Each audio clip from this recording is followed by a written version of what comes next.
জুমার দিন সপ্তাহের সেরা ও বরকতময় দিন।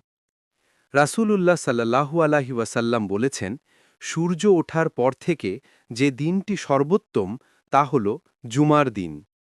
সহিহ মুসলিম। মসজিদের মিনার, নামাজের জামাত। এই দিনে গোসল করা, সুগন্ধি ব্যবহার করা ও সুন্দর পোশাক পরা এগুলো সুন্নত। জুমার নামাজের আগে সূরা কাহাফ তিলাওয়াত করাও অত্যন্ত ফজিলতপূর্ণ। হাত তুলে দোয়া করা। আর জুমার দিনে আছে একটি বিশেষ মুহূর্ত যখন দোয়া কবুল হয়। রাসূল সাল্লাল্লাহু আলাইহি ওয়াসাল্লাম বলেছেন, জুমার দিনে এক সময় আছে যে সময় বান্দা আল্লাহর কাছে যা চায় আল্লাহ তা কবুল করেন। বুখারী।